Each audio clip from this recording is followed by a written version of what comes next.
డ్రైవర్లు అయితే ఏదో పని చేసుకొని ఆ ఆటోనో స్కూల్ బస్సునో ఏదో ఒకటి చేసుకొని బతుకుతారు. కండక్టర్ పరిస్థితి మాత్రం చాలా దారుణంగా ఉంది. మా ఊర్లలో మేము చెర్లలో పోయి రోజు 2 కిలో 3 కిలో చేపలు పడితే ఊర్లు తిరిగి చేపలు అమ్ముకొని బతున్నాం. కొత్త ప్రభుత్వం వచ్చింది కాబట్టి వీళ్ళ మీద మా ఆశయాలు ఉన్నాయి.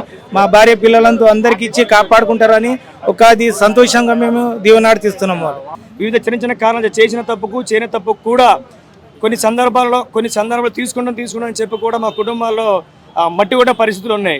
పిల్లలకన్నా తీసుకోండి, పైసలన్నా తీసుకొని జరిగాడు. ఇప్పుడు 4-5 సంవత్సరాల నుంచి మేము తిరుగుతున్నాం సార్.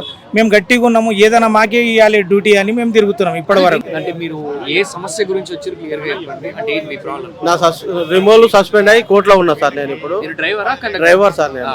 అయితే నాకు ఎడ్యుకేషన్ లేకున్నా కానీ డిపోలో మా మీద డిఎం గారు వేధించి టిమ్ సర్వీసులు తోలిచ్చేది సార్. టిమ్ సర్వీసులలో మేము తిరుపతి పోయేస్తున్నాం. తిరుపతి పోయేస్తుంటే ప్యాసింజరు ఒక స్టేజ్ కాడ ఎక్కితే అవతల స్టేజ్ టికెట్ ఇచ్చిన నేను. అంతలో చెకింగ్ వాళ్ళు వచ్చారు. చెకింగ్ వాళ్ళు వచ్చి ఏం చేశారంటే వాళ్ళతోటి వేరే స్టేజ్ రాపించుకొని నువ్వు అవతల స్టేజ్ ఎక్కితే ఈ స్టేజ్కి టికెట్ ఇచ్చినావని కల్పించుకొని నా మీద డబ్బులు ఇస్తావా ఏవా అనే ఆలోచనతో నా మీద కేసు బుక్ చేశారు. అయితే కేసు చేసారు. అయితే డిపో మేనేజర్ గా దాని మీద స్పందించి ఏం చేశారంటే నీ మీద తప్పులే టికెట్ ఇష్యూ ఉంది ఆల్రెడీ కాబట్టి నువ్వు కోర్టుకో అన్నారు. అయితే నేను కోర్టుకోవడం వల్ల ఇప్పుడు 5 ఏళ్ల నుంచి వెయిట్ అవుతుంది. అందుకని మా ఉద్యోగాలు మాకు ఇప్పిస్తే మేము అప్పటి నుంచి జాబ్ చేస్తాను. ఇక ఊర్లో మేము గంగపుత్రులు సార్ చేపలు అమ్ముకొని బతున్నాం. చెర్లలో చేపలు పట్టుకుంటాం, చేపలు అమ్ముకొని బతున్నాం. ఇంకా ఊర్లలో మా కొండనాగల మా గ్రామము. మా ఊర్లలో మేము చెర్లలో పోయి రోజు 2 కిలో 3 కిలో చేపలు పడితే ఊర్లు తిరిగి చేపలు అమ్ముకొని బతున్నాం. మరి ఇప్పుడు లోపల మీరు అధికారులతో మాట్లాడి చెప్పినారా అసలు మీకున్న సమస్య? ఇక ఇప్పుడు పోతున్నాం సార్, చెప్పలేము. ఎవరో ఇవ్వాలనుకుంటున్నాం. మీరు అందరు కలిసి మూకుమ్మడిగా సమస్య గురించి చెప్దాం అనుకుంటున్నారు, లేకపోతే ఇండివిజువల్ అందరు కలిసి ముక్కుముడిగా ఇవ్వాలని మేము తయారు చేసుకున్నాం సార్. ముక్కుముడి ఇవ్వాలనే మా ఆలోచన. సమస్యలన్నీ రాసుకుని ఒక్కొక్కరు వెళ్తే సమస్యలు పేర్లు రాసి స్టాఫ్ నెంబర్లు రాసిరు, అవి ఇచ్చేసి దాని మీద ఆలోచన చేస్తారన్నారు. Okay, thank you. కానీ ఆపరేషన్ అయింది, సోజ ఆపరేషన్ చేసుకొని పోయినా మణిపెట్టలేదు. మీరు బయట వేసుకుని నడవది, మా డిపార్ట్మెంట్ ఆపరేషన్ చేయరు. బయట డబ్బులు చేసుకున్నాం కానీ 1 లక్ష మెడికల్ ఇచ్చి సర్టిఫికేట్ గవర్నమెంట్ అయినా డ్యూటీ పట్టలేదు. 6 years అవుతుంది. ఇప్పుడు మీరు ఫిజికల్ గా ఫిట్ ఉన్నారా లేదని కూడా చూస్తారు కదా? చూస్తాం సార్. ఓకే అండి, కండు ఆపరేషన్ అయింది, సోజ హాస్పిటల్స్ ఇచ్చారు డ్యూటీ పై కండక్టర్ అని, అయినా రెస్పాన్స్ తీసుకోవట్లేదు సార్. నాది ఎంపీ డిపో, నేను డ్రైవర్ అన్నా. నేను మామూలుగా నాకు ఆడుతోది ప్రాబ్లం ఉంది. ఆడుతోది కాళ్ళు ఇరిగిన తర్వాత రాడేశారు, ఆడుతో మంచిగా అయిపోయింది. అయిన తర్వాత గిట్ట నేను డ్యూటీ చేయడం వలన మళ్ళీ ఆడికించి నాకు తీసి మెడికల్ పంపించారు. మెడికల్ ఫిట్ ఉన్నదని డాక్టర్ సర్టిఫికేట్ ఇచ్చినా కానీ గవర్నమెంట్ హాస్పిటల్ నుంచి మళ్ళీ తార్నాక వాళ్ళు దానికి రిజెక్ట్ చేసి నువ్వు ఫిట్ లేవు అని మాకు డ్యూటీ నుంచి మెడికల్ అని ఫిట్ చేసారు. డ్రైవర్కి అని ఫిట్ ఉన్నావు అని వేరే హాస్పిటల్ మాకు వాళ్ళే పంపారు. ఆ హాస్పిటల్ నుంచి సర్జరీ చేసి ఫిట్ ఉన్నావు అని వేరేది డ్రైవర్ కాకుండా వేరే డ్యూటీ చేయొచ్చు అని చెప్పారు. చెప్పంగా గిట్ట ఈ డాక్టర్లు అదే సర్టిఫికేట్ మీద ఆల్ కేటగిరీకి అన్ఫిట్, నువ్వు పైసలను తీసుకొని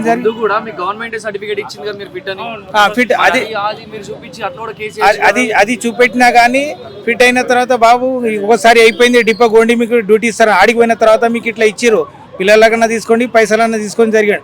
ఇప్పుడు 4-5 సంవత్సరాల నుంచి మేము తిరుగుతున్నాం సార్. మేము గట్టిగా ఉన్నాము, ఏదైనా మాకే ఇవ్వాలి డ్యూటీ అని మేము తిరుగుతున్నాం ఇప్పటి వరకు. కేసుకి ఇచ్చినా కానీ ఆడ చాలా పెండింగ్ లో నడుస్తున్నాయి సార్. కేసులలో గిట్ట చాలా డీలే చేస్తారు. మాకు ఇప్పుడు 4 years అయిపోయింది. ఎండి సునీల్ శర్మ గారు ఎండి గారు ఏం చేశారంటే, బాబు నువ్వు కోర్టుకి వెళ్ళండి, కోర్టు ఫీజు గిట్ట నేను ఇస్తాను, మీరు పోయి అక్కడ కలవండి అని చెప్పారు. ఒక అడ్వకేట్ తోటి కలిసాను. ఆ అడ్వకేట్ కలుసుకొని నీకు 1 month లోపల నేను కోర్టు నుంచి రీమెడికల్ ఆర్డర్ ఇప్పిస్తానన్నారు. ఆ రీమెడికల్ ఆర్డర్ ఇప్పించి ఒక 6 నెలలు 8 నెలలు సార్ ఇంకా అయితే లేదు, ఏమైంది సార్ అంటే సరే వెయిట్ చేయండి అన్నారు. ఎండి సునీల్ శర్మ సార్ పక్కకు జరిగిన తర్వాతనే అడ్వకేట్ పిలిపించామంటున్నాడు. బాబు కాదండి, అక్కడ కోర్టు ఇది ఆర్టీసీ డిపార్ట్మెంట్ వాళ్ళే ఆపుతున్నారు, గవర్నమెంట్ ఎవరికి ఇవ్వకూడదని అందరికీ తగ్గింపు చేయాలి అని అంటారు, మీకు అందు గురించి ఇస్తలేమని అంటారు వాళ్ళు. ఇప్పుడు బీఆర్ఎస్ ప్రభుత్వం వలన మాకు ఒక ఇస్తామని అనుకోరు, వాళ్ళు ఇవ్వలేదండి. ఇప్పుడు కనీసం వాళ్ళు ఎండి గారితో గిట్ట కలిసాము. ఎండి గారికి గిట్ట ఏమంటారు అంటే జీవో సీఎం గారు ఇవ్వాలి, మీకు ఇట్లా చేసినందుకు ఆల్ కేటగిరీకి అన్ఫిట్ చేసిన వాళ్ళకి కానీ చిన్న కారణం అండి, ఒక ఆర్ట్ వచ్చిన వాళ్ళకు ఆర్ట్తో ప్రాబ్లం కానీ ఏదైనా చిన్న కారణం వాళ్ళకు మెడికల్ అన్ఫిట్ చేసిరు. వాళ్ళు మెడికల్ అన్ఫిట్ చేసి ఆపేసారు.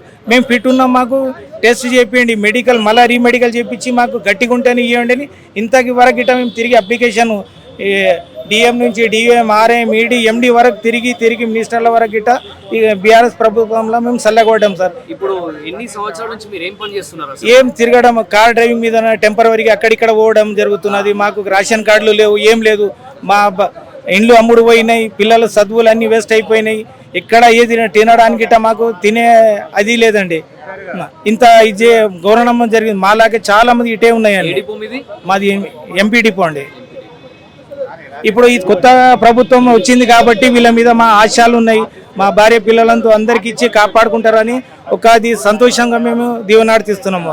మూల నుండి వివిధ డిపోల్లో నుండి డ్రైవర్స్ కానివ్వండి, కండక్టర్స్ కానివ్వండి, మెకానికల్ కానివ్వండి, ఏడీస్లు కానివ్వండి, సెక్యూరిటీ సిబ్బందులు కూడా కానివ్వండి, ప్రతి ఒక్కరం కూడా గత ప్రభుత్వంలో అనేక కారణాలతోటి మమ్మల్ని removal from service and suspension చేసి మాకు ఉద్యోగాల నుంచి తొలగించబడ్డారు.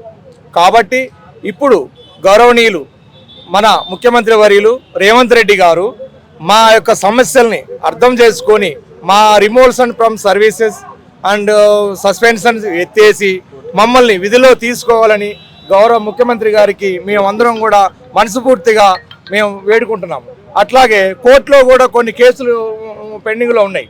వాటిని కూడా దృష్టిలో పెట్టుకొని అందరినీ విధుల్లో తీసుకోవాలని మేము మా యొక్క సార్ ఎండి సజ్జనార్ గారు ఏమంటున్నారంటే, మేము సజ్జనార్ గారు మాకు అపాయింట్మెంట్ ఎండి గారు అయినా కానీ సార్కి మేము ఆల్రెడీ మేము ఇక్కడ వచ్చిన అపీల్స్ మొత్తం కూడా ఇక్కడ ప్రజాభవన్ నుంచి ఇప్పుడు 4వ సారి రావడం జరుగుతుంది. 4 సార్లు కూడా మేము మెమోరండాలు ఇస్తున్నాం. ఈ మెమోరండాలు ఈ ఆఫీసర్లు ఏం చేస్తారంటే ఎండి గారు పంపిస్తారు. ఎండి గారు ఏం చేస్తారు, ఈడీ గారే ఫైనల్. ఈడీ గారు ఇచ్చిన 3 అపీల్స్ ఉన్నాయి. ఆ అపీల్స్ క్లోజ్ అయిపోయినాయి కాబట్టి ఇక మేము చేసేది లేదని చెప్పేసి ఎండి గారు చేతులు లేదు. జాబ్ నేను ప్రజెంట్ వచ్చేసి ఇప్పుడు 2 years కంప్లీట్ అయిపోయింది. నా తోటి కార్మికులు కూడా 6 సంవత్సరాలు 7 సంవత్సరాలు 10 సంవత్సరాలు ఉన్నారు. ఉపాధి ఏం లేదు. ఇప్పుడు చూడండి, ఇదే సత్తుపల్లి ఖమ్మం జిల్లా సత్తుపల్లి డిపో నుంచి అదే సత్తుపల్లి డిపో గేట్ ఎదురుగా ఈ కండక్టర్ గారు అరటి పనులు అమ్ముకొని బతుకుతున్నాడు. భార్య పిల్లలతోని అరటి పనులు బండి పెట్టుకొని అమ్ముతుండు. మానసికంగా భార్య భర్తల మనోవేదాన్ని గురై మనిషికి ఎంతో ఇబ్బంది పడుతున్నారు. అట్లనే నిజామాబాద్ డిపోలో ఒక కండక్టర్ గారు బజ్జీల బండి పెట్టుకొని అమ్ముకుంటున్నాడు. ఇంకొక డ్రైవర్ మన మంచిర్యాల ఎక్కడ డిపో నుంచి వచ్చారు. వాళ్ళు ఈ సిటీలోనే హోటల్లో పని చేసుకుని బతుకుతున్నారు కండక్టర్లు. డ్రైవర్లు అయితే ఏదో పని చేసుకొని ఆ ఆటోనో స్కూల్ బస్సునో ఏదో ఒకటి వేసుకొని బతుకుతారు. కండక్టర్ల పరిస్థితి మాత్రం చాలా దారుణంగా ఉంది. కాబట్టి ఈ యొక్క రిమోట్స్ ని ఎత్తివేసి ఈ గవర్నమెంట్ 2000 డ్రైవర్ పోస్టులు అంటున్నారు, 1000 కండక్టర్ పోస్టులు అంటున్నారు. కాబట్టి ఈ కేసులు మొత్తం గౌరవ ముఖ్యమంత్రి గారు ఎత్తివేసి మమ్మల్ని యథావిధిగా విధుల్లో తీసుకొని మా కుటుంబాలని, మా పిల్లల్ని, మా యొక్క సమస్యలన్నింటినీ అర్థం చేసుకొని మాకు న్యాయం చేస్తారని మీ మీడియా ద్వారా ముఖ్యమంత్రి గారికి తెలియపరచవలసిందిగా మేము హృదయపూర్వకం కోరుకుంటున్నాం.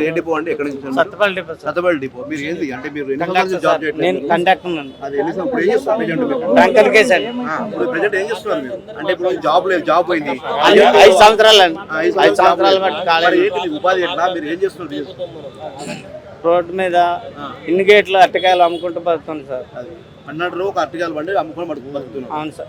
ఎందుకండి మీకు జాబులు ఎందుకు తీసేసారు మీరు? డ్రంకన్ కేసులో తీసేశారు. ఓకే.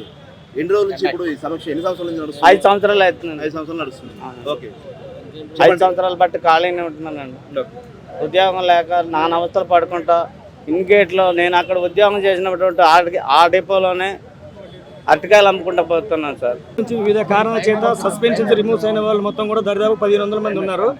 గత కేసీఆర్ గవర్నమెంట్ చిన్న కారణాల చేత వివిధ విధుల నుండి తొలగించబడ్డారు. మెకానిక్లే కానీ, కండక్టర్లే కానీ, డ్రైవర్లే కానీ, వివిధ కేటగిరీలోని ఆర్టీసీ ఎంప్లాయీస్ అందరూ కూడా వివిధ చిన్న కారణాలు చేసిన తప్పుకు కూడా కొన్ని సందర్భాలు తీసుకున్నాం చెప్పి కూడా మా కుటుంబాల్లో మట్టి కూడా పరిస్థితులు ఉన్నాయి. ప్రజాపాలన వచ్చిన తర్వాత కూడా మా యొక్క ఇష్యూని సీఎం గారి దృష్టికి వెళ్ళింది మాకు ఇంకా కన్ఫర్మ్ లేదు. మాకైతే వెళ్ళలేదు అని చెప్పేసి అనుకుంటున్నాము. ఒకవేళ మా ఇష్యూ కనుక సీఎం ముఖ్యమంత్రి గారి దృష్టికి వెళ్ళుంటే రేవంత్ రెడ్డి గారు మంచి మనసుతో ఆలోచించి మా అందరికీ కుటుంబాలను ఆదుకొని మా కుటుంబాలన్నింటినీ కూడా రోడ్డును పట్టే కుటుంబాలను కూడా తీసుకొచ్చి మళ్ళీ మంచి వెళ్ళిస్తున్న ఆశాభావం వ్యక్తం చేస్తున్నాము. చిన్న కారణాల చేత చేయకపోయినా వివిధ కారణాల చేత అనేక రకాల సమస్యలతో కూడా గత ప్రభుత్వం మరీ దారుణంగా ఒడిగట్టి మా కుటుంబాలంతా కూడా బజారు పాలు చేసింది. 1500 కుటుంబాలు రోడ్డు పాలయ్యాయి. ఈఎంఐలు కట్టుకోలేక, ఫ్యామిలీ పోషించుకోలేక, వివిధ ఆర్థికంగా బాగా చితికిపోయి నలిగిపోయి ఉన్నాము. ఇప్పుడు ప్రజాపాలన వచ్చింది కాబట్టి మమ్మల్ని కూడా దయచేసి ముఖ్యమంత్రి గారు ఇది ఆలోచించి మా అన్ని కుటుంబాలను మళ్ళీ ఉద్యోగాలు తీసుకొని మాకు సహకారం అందిస్తారని ఆశ వ్యక్తం చేస్తున్నాము. మేము తెలంగాణ రాష్ట్రంలో 97 డిపోల నుంచి వచ్చామండి. 97 డిపోల నుంచి వచ్చాము. దరిదాపుగా 1500 మంది ఉన్నామండి. మేము గత ప్రభుత్వం చేసిన తప్పిదాల వల్ల బాగా అన్యాయమైపోయి ఉన్నాం. మేము ఇప్పుడు అఫ్ కోర్స్ సిక్ ఇవ్వకపోయినా కానీ, లేదా ఒక రోజు ఇంట్లో డెత్ వచ్చి సెలవు ఇవ్వకపోయినా సస్పెండ్ చేయడం కానీ, మెడికల్ అన్ఫిట్ వాళ్ళని కూడా తీసుకోపోవడం కానీ, లేదు డ్రైవర్ ఏదైనా ఒక దగ్గు సిరప్ వేసుకోకపోతే డ్రంక్ అండ్ డ్రైవ్ కేసులో రిమూవ్ సర్వీస్ చేయడం కానీ, లీవ్లు పెట్టుకున్నా కూడా ఇవ్వరండి. లీవ్లు ఇవ్వరు, అంతేనండి. మాకున్న దౌర్భాగ్య పరిస్థితి అది. డిస్మిస్ చేసేసారండి. మీ ప్రజెంట్ అదే. అది కూడా అసలు ఒక లీవ్లే కాదు, ఒక ఆబ్సెంటిజమే కాదు, ఒక మెడికల్ అన్ఫిటే కాదు, వివిధ కారణాలు, చిన్న చిన్న చెప్పుకోలేని కారణాలు కూడా సస్పెన్షన్ రిమూవ్స్ అని కూడా చేసి పెట్టున్నారు. మరి ఇప్పుడు మాకు మేనేజింగ్ డైరెక్టర్ వచ్చిన తర్వాత మా మీద వేధింపులు మరీ తీవ్రమయ్యాయి. గత ప్రభుత్వంలో మేము కనీసం ఏ అధికారి దగ్గరికి వెళ్ళి కూడా చెప్పుకునే పరిస్థితులు ఉండేవి. ఒక కేసు సంబంధించి 4-5 సంవత్సరాలు తిరిగినా కూడా మా కేసు పరిష్కారం అయ్యే సందర్భాలు లేవు. వివిధ కోర్టులు కూడా ఆర్ఎం గారు రిజెక్ట్ చేసి, ఈడీ గారు రిజెక్ట్ చేసిన తర్వాత కోర్టులు వేసుకున్నాము. ఆ కోర్టు నుంచి కూడా మాకు ఇంతవరకు ఏం జరగలేదు. మేము కనీసం ఒక్కొక్కరు 5 సంవత్సరాలు ఉన్నారు, 6 సంవత్సరాలు, 10 సంవత్సరాల నుంచి కూడా ఉన్నారు సార్. బీఆర్ఎస్ ప్రభుత్వం మమ్మల్ని తీసుకుంటున్నారు. మాకు ఇంతవరకు ఏ న్యాయం చేయలేదు. మాకు బీఆర్ఎస్ ప్రభుత్వం చేసినటువంటి తప్పిదాల వల్లే మేము ఈరోజు ఈ స్థితిలో ఉన్నాము. ఆ రోడ్డు మీద పడేసిన పరిస్థితి మాకు ఏర్పడింది. ఇప్పుడు ప్రజాపాలన వచ్చింది, మంచి ప్రభుత్వం వచ్చింది కాబట్టి ముఖ్యమంత్రి గారు ఆలోచన చేసి మాకు మంచిగా అవకాశం కల్పించి ఉద్యోగం చేస్తారు. 1500 మంది రిమూవల్స్ సస్పెన్స్ అందరూ ఉన్నారు. ఓన్లీ 90 డిపోలలో అండి. 90 డిపోలలో ఉన్నారండి. 90 డిపోలలో ఉన్నారు.